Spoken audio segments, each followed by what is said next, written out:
tudo bem? Hoje vamos conhecer um pouco sobre os povos americanos antes da chegada dos europeus.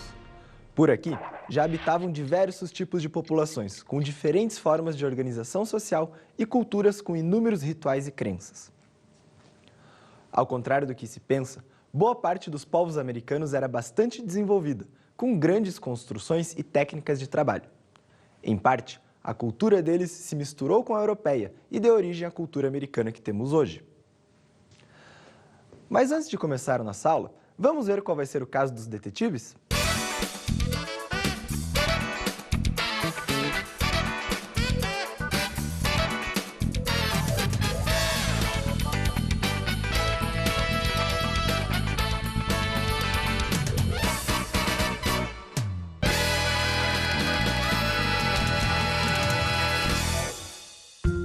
Caso de hoje, o ouro dos pré-colombianos. Detetive! Holmes, é com você. É conosco, meu caro João Lupa. Detetive Holmes, Detetive Lupa, vocês podem me ajudar? Em que podemos ajudá-la, Julinha? Bom, uma colega minha falou que os povos pré-colombianos eram super ricos, que eles tinham um monte de ouro e que eles presenteavam com esse ouro quem chegasse na cidade deles. Eu queria saber onde eles moram para viajar até lá e ganhar ouro. É claro que podemos te ajudar, Julinha. Acho que já sei por onde começar. Venha, Holmes. Ei, eu ainda sou detetive aqui também. Olha que legal! Além de ser promovido a detetive, o João Lupa é que vai fazer investigação histórica hoje. Vamos continuar? Os mais antigos americanos. Há milhões de anos, quando ocorreu um fenômeno chamado glaciação, as terras do continente americano, principalmente ao norte, cobriram-se de gelo. A atmosfera esfriou profundamente e ocorreu o congelamento de muitas regiões, diminuindo o volume das águas dos mares e dos oceanos. Essa é uma das possibilidades para se explicar a presença dos primeiros grupos de seres humanos que habitaram o continente americano. Os grupos migraram da Ásia, atingindo as terras onde hoje se localizam Canadá e os Estados Unidos, pelo Estreito de Bering. Depois que passou o período da Grande Glaciação, o gelo derreteu e ocorreu o aumento das águas dos oceanos e mares. Com esse aumento do nível do mar, o continente americano ficou isolado das outras partes do mundo. Distanciando-se um pouco do Polo Norte, em direção ao sul, diversas comunidades constituídas por diferentes povos praticavam a agricultura de alguns produtos, tais como feijão, milho, mandioca, tomate, entre outros. Também se dedicaram à domesticação dos animais, tais como o cachorro e o peru. Na parte central da região, onde hoje se localizam os Estados Unidos da América, viviam povos conhecidos como Comanches e Sioux. Na parte centro-sul das terras mexicanas, os estudiosos encontraram vestígios de comunidades que viveram a partir de 1200 a.C. Entre elas estavam os olmecas, os maias e os toltecas. No Vale do México, fixaram-se os astecas e, bem mais ao sul da América, na Cordilheira dos Andes, estabeleceram-se os incas. Já no extremo sul da América Latina, fixaram-se os patagões. Vamos conhecer alguns desses povos? Os maias.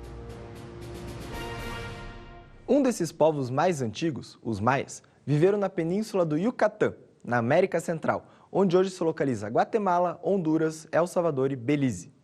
Eles criaram várias cidades, algumas delas todas de pedra, tais como Palenque, Tikal, Pedra Negra, Copán, entre outras. Nessas cidades, os maias ergueram edifícios de muitos andares, bem como monumentos que registravam informações sobre a sua história. Construíram enormes pirâmides com espaços especiais para os cultos. Nos centros das cidades, ficavam as praças onde eram realizados festejos, rituais e jogos. Vamos ver um pouquinho mais sobre as pirâmides maias na nossa Cinemateca de hoje?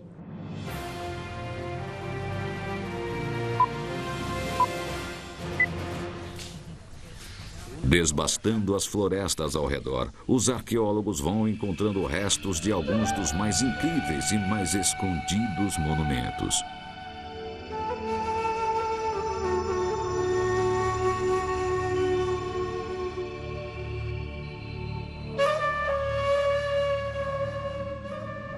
Quem eram os maias? Será que suas pirâmides também eram usadas em sacrifícios como as dos Moche?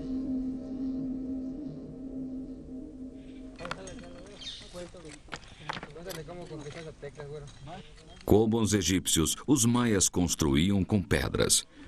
Suas pirâmides, como esta aqui em Chichén Itzá, no sul do México, tinham relação com outros complexos ritualísticos, mas são as diferenças que mais chamam a atenção. Uma pirâmide maia não é acessada por um longo corredor como no Egito, mas por uma praça grande e aberta. Como os diversos degraus e o templo no topo, a pirâmide não parece uma tumba, mas sim uma plataforma pública, um posto de comando, talvez de onde a elite podia governar. Conforme os arqueólogos agrupam os restos da civilização maia, suas façanhas se mostram impressionantes. Viram só como as pirâmides maias tinham uma importância enorme para a religião e a cultura do povo? É incrível pensar que há tanto tempo eles conseguiram fazer obras tão grandiosas. Em muitos casos, as cidades cresceram tanto que foram divididas em bairros residenciais, ligados por ruas pavimentadas com estuque, uma mistura de água, gesso e cola. Em volta das cidades, havia um cinturão rural, onde as pessoas viviam da agricultura, cultivando principalmente milho, feijão, abóbora, abacate, mandioca e pimentão. A maior cidade maia foi Tikal, que alcançou uma população urbana de 40 mil pessoas e uma população rural de 500 mil pessoas. Além da agricultura, os maias desenvolveram o comércio com os povos vizinhos. As conchas e as sementes de cacau serviam como moedas nas relações comerciais. Também se dedicavam aos estudos da natureza, desenvolvendo conhecimentos como a astronomia, a matemática e dominaram a escrita. Eles registraram seus conhecimentos e elaboraram diferentes tipos de calendários. Vamos ver um pouco sobre a escrita maia? O sistema de escrita dos maias era formado por mais de 700 símbolos, cuidadosamente desenhados, utilizando conchas e cerâmica. Os maias acreditavam que tais símbolos tinham poderes mágicos e eram escritos sobre pedra e sobre papel, sendo a pedra jade muito utilizada para este fim. Além desses conhecimentos e das grandiosas construções, os maias deixaram valiosas obras de arte esculpidas em pedra. Eles ainda trabalhavam o algodão, realizando bordados delicados e coloridos. A civilização maia tinha um grande apego a rituais religiosos e a construções de grandes templos, onde eram realizados sacrifícios. Um dos principais centros culturais dos maias foi uma cidade chamada Izapa, na qual foram encontradas muitas esculturas feitas de pedra, com inúmeros rostos esculpidos que representam os deuses. Em alguns locais, foram erguidos edifícios de pedra em forma de pirâmides, com um tamanho impressionante. Normalmente, esses templos eram embelezados com máscaras enormes que representavam cabeças de divindades. Os maias deixaram exemplos de construção de importantes cidades, onde é possível entendermos como viviam e se organizavam. Essas cidades possuíam vários monumentos com belos enfeites esculpidos em alto relevo e um conjunto de construções que retrata o desenvolvimento desse povo. As principais divindades eram as relacionadas à agricultura, como o deus da chuva e o deus do milho, e a fertilidade, além do deus Sol e da deusa Lua. Os maias deixaram mais duas heranças que hoje em dia são muito presentes em nosso mundo: o fumo e o chocolate. Ambos eram privilégios da nobreza e só eram consumidos nos rituais religiosos. O fumo foi imediatamente exportado para a Europa e logo ganhou um alto valor comercial. O chocolate, inicialmente, era uma bebida feita de cacau, quase uma pasta, bebido em rituais religiosos. A civilização maia começou a declinar devido a uma série de fatores: longos períodos de seca e, com isso, a diminuição dos alimentos. Isso levou à diminuição da população e do comércio. Além disso, ocorreu uma série de lutas entre as cidades e muitas rivalidades ficaram cada vez mais evidentes em busca por territórios e comida. Com as guerras constantes, a população passou a migrar para o interior da floresta ou para regiões distantes com o objetivo de fugir da morte nas batalhas ou da fome.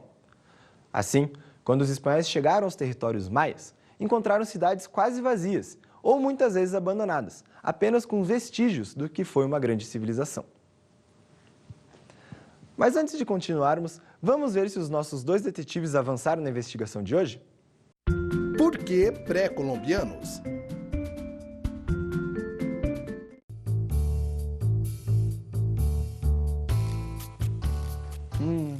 interessante. Os povos pré-colombianos são povos antigos das Américas. Sim, Holmes. São os povos maias, os astecas, os incas, os índios norte-americanos, os índios brasileiros e sul-americanos e muitos outros povos menos conhecidos, como os Nazca e os Toltecas. Exatamente, detetive Lupa. Eu cheguei a achar que tinha algo a ver com a Colômbia. Engraçado. Eu também achei. Veja como os detetives estão no caminho certo. Os maias eram um povo pré-colombiano, que é um grupo de povos antigos. Outro povo que já vivia por aqui eram os astecas. Vamos ver um pouco sobre eles também? Os astecas. Para compreender a história dos astecas, é necessário recuperar um pouco do modo de viver dos antigos povos que habitavam a região, particularmente os toltecas, que foram os fundadores de uma das principais cidades, chamada Teotihuacan. Esses povos dominaram a região central do México, construíram obras monumentais, tais como as pirâmides encontradas na cidade de Tula. Essa cidade era a capital dos toltecas e abrigava uma das principais divindades dos povos daquela região, Quetzalcoatl, ou a serpente emplumada. Com seu jeito de pensar e de viver, os toltecas teriam influenciado vários povos do Vale do México, atingindo os astecas, um dos grupos que viviam na região. Os astecas destacaram-se na América Latina por seus conhecimentos, obras de arte, sua organização social e sua religiosidade. Uma das características que marcou a história dos astecas foi a formação de grandes guerreiros. Investiram na formação de um exército forte e equipado.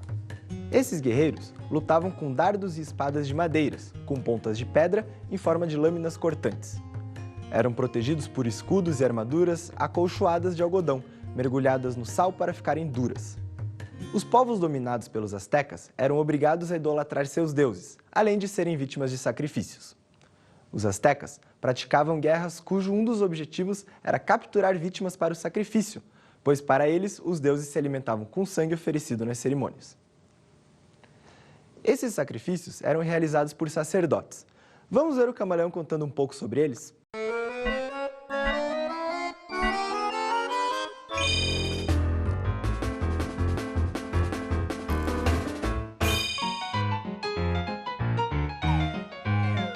Camaleão.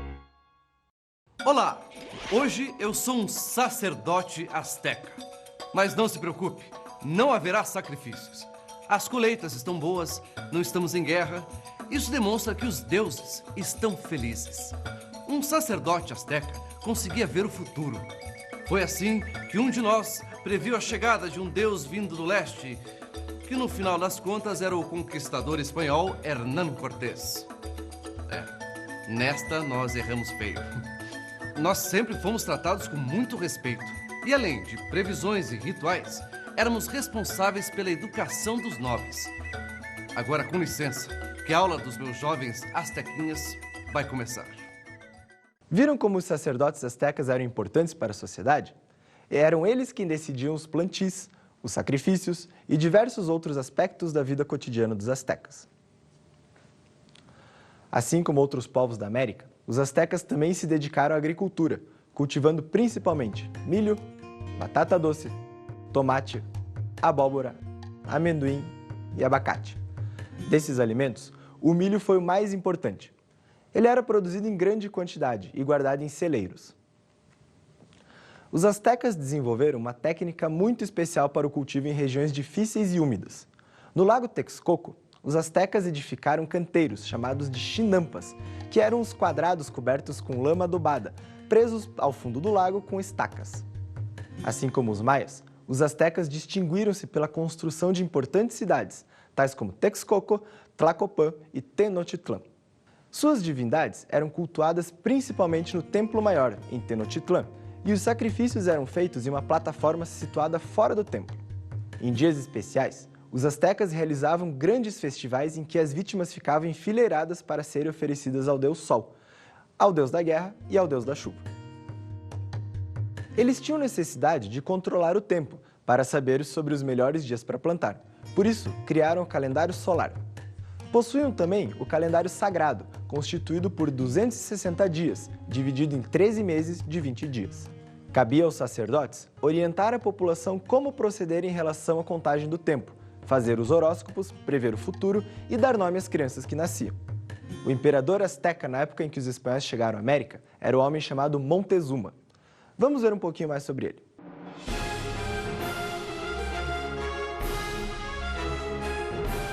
Meu nome é Montezuma Xocoitzin. Eu sou o imperador azteca que recepcionou Hernán Cortés em Tenochtitlan, a capital do reino azteca. Na verdade, quando Cortés chegou à América, eu e meus súditos achamos que se tratava de um dos nossos deuses, Quetzalcoatl, por causa da barba e das roupas. Os espanhóis se aproveitaram dessa confusão e me fizeram refém.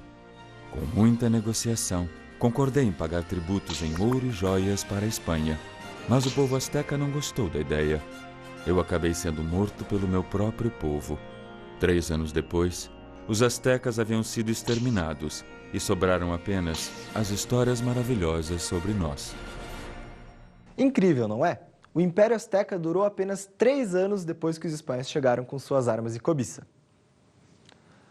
Vamos continuar a pesquisa com os nossos detetives? O ouro perdido. Mas se os astecas eram tão ricos assim, onde está todo o ouro deles? Será que os espanhóis levaram tudo para a Europa? Isso me lembra muito a lenda de Eldorado. Ah, é isso mesmo. Nesse livro diz que os espanhóis vieram em busca da cidade com monumentos e paredes de ouro puro. Mas essa era apenas uma lenda, não era? Sim, mas quando os espanhóis chegaram, os astecas deram muito ouro e joias, achando que eles eram deuses. Foi por isso que Montezuma foi preso, para que os europeus pudessem pegar o ouro asteca, que na verdade não existia na quantidade que eles pensavam. Precisamos contar isso para a Julinha. Com certeza. Então os espanhóis acharam que os astecas sabiam o caminho para Eldorado, não é? Mas não foram apenas os maias e os astecas que habitaram as Américas no período pré-colombiano. Teve ainda um outro povo muito importante: os incas. Os incas honravam seu imperador como descendente do Sol e a ele prestavam respeito e obediência. Por volta do ano de 1200, sob liderança do Sapa Inca, os incas se estabeleceram na região onde hoje fica o Peru e a Bolívia e fizeram da cidade de Cusco a capital do seu império. As conquistas militares posteriores permitiram que os incas formassem um vasto império que compreendia terras do Peru, parte da Bolívia, Argentina, Equador e sul da Colômbia. Em seu governo, o imperador contava com vários funcionários e conselheiros que atendiam aos problemas do império. Os guerreiros utilizavam vestuários de tecido acolchoado, portavam capacetes de madeira ou de tecido, escudos redondos e lanças de madeira com lâminas de bronze, o que era muito eficaz nos combates. A sociedade inca era formada por grupos sociais distintos. A maior autoridade era o imperador, ou Sapa Inca. Depois, vinham os conselheiros, funcionários e guerreiros, que constituíam a nobreza. Em seguida, os artesãos e, por último, os camponeses, pastores e pescadores. A agricultura era a principal atividade econômica. As famílias organizavam-se em aldeias e cultivavam a lavoura nas encostas da Cordilheira dos Andes. Os incas organizavam o cultivo dividindo as paredes das montanhas em regiões, de acordo com a temperatura. No alto da montanha, plantavam batatas, que eram resistentes à influência do frio. Nas camadas intermediárias, plantavam milho e feijão, e na base plantavam árvores frutíferas e pimenta. No pastoreio, os incas criavam lhamas, alpacas e vicunhas, animais típicos da região, dos quais aproveitavam a carne para alimentação e a lã para confeccionar roupas. Na cidade, trabalhavam apenas os funcionários públicos. Havia espaços reservados para a administração do império e os armazéns para guardar os alimentos. Estes alimentos eram uma parte do que os camponeses produziam e entregavam ao imperador, como uma forma de imposto. Os incas também se destacaram como grandes construtores de estradas, em terrenos muitas vezes difíceis e acidentados. Utilizavam pedras para pavimentar os caminhos mais importantes. Nas montanhas, os caminhos eram acrescidos de escadarias, e onde havia rios, eles construíam pontes. A vida dos incas também foi marcada pelo culto aos deuses, entre os quais os principais são Viracocha e Inti, o deus Sol. Viracocha era o deus criador do universo e Inti era o deus principal e fonte de vida. Havia escolas, mas elas eram frequentadas apenas pelos filhos dos nobres. Lá, eles aprendiam a língua quichua, além de noções de religião, da arte da guerra e do estudo dos quipos, que era um conjunto de cordas e de nós em que os incas registravam todos os seus conhecimentos. Contavam números e demais informações. Os incas foram excelentes arquitetos, dedicando-se à construção de grandes edifícios de pedra colocadas lado a lado com muita arte e que resistiam aos tremores de terra. Também eram hábeis artesãos na confecção de vestimentas de lã bordadas com fios coloridos. Fabricavam peças de cerâmica, utilizavam o ouro e a prata para a elaboração de esculturas e pintavam com tintas coloridas e motivos geométricos. Era comum que o Império passasse por diversas guerras na cidade e no campo, que aconteciam por causa da morte do imperador ou por alguma manifestação contra leis ou impostos. Quando os europeus conheceram a civilização inca e entraram em guerra contra eles, se aproveitaram de alguns conflitos internos que eles tinham.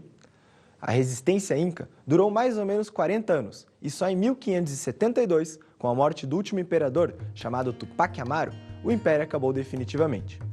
De todos esses anos, os últimos 10 foram extremamente violentos, com várias batalhas e emboscadas, com mortos para ambos os lados.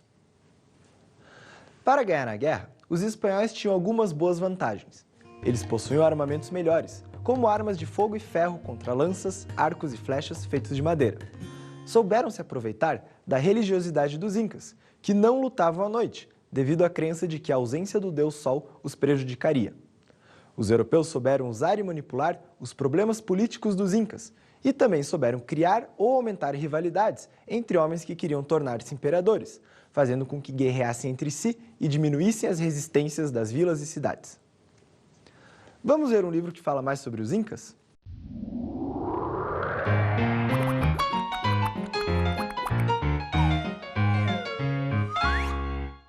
Esse livro foi escrito por Rosana Bond e se chama Civilização Inca. Eu vou ler um trecho para você. Capítulo 1. Pai e Filho. Era o mês de junho e a aldeia de Ollantaytambo estava agitada. Os moradores preparavam suas roupas mais bonitas e as comidas mais gostosas para irem a Cusco, a cidade sagrada e grande capital do Império Incaico. Dali a poucos dias, teria lugar a esperada e maravilhosa Festa do Sol. Somente nesse trecho, você já pode notar algumas coisas. Primeiro, quando acontecia a principal festa dos Incas, em junho. Um aspecto da sua religiosidade, a adoração ao Sol, e também que Cusco era a capital de todo o Império. Ao longo do livro, ainda existem vários outros elementos que mostram a cultura e o dia a dia dos Incas. Vamos ver como terminou a investigação dos detetives? O ouro desencontrado. Oi, detetives! Descobriram como eu faço para conseguir um presentão de ouro? Olha, Julinha, acho que você não vai ganhar um monte de ouro do jeito que estava pensando. Os pré-colombianos foram povos que viveram na América antes da chegada de Cristóvão Colombo. Por isso o nome pré-colombianos, antes de Colombo. Ah, quer dizer que eu teria que voltar no tempo para conseguir o ouro? Exatamente. Para a época dos espanhóis que vieram para a América e foram confundidos com os deuses astecas. Os astecas deram aos espanhóis um monte de presentes, inclusive ouro. Por isso, os europeus acharam que eles tinham mais. Ah, agora tudo faz sentido. Muito obrigada, detetives. Tchau. Parabéns, detetive Lupa. Seu primeiro caso resolvido? E agora o João Lupa é um detetive de verdade, resolvendo casos históricos e tudo mais. Viram como ele descobriu sobre os povos pré-colombianos? Pesquisando, sempre descobrimos mais sobre a história. Hoje estudamos 3 grandes civilizações chamadas de pré-colombianas: os maias, os astecas e os incas. Todos eles tinham um grande desenvolvimento e deixaram diversas heranças para nós americanos. Ainda podemos ver o artesanato, a arte e outros elementos da cultura deles que existem hoje em dia. Tchau!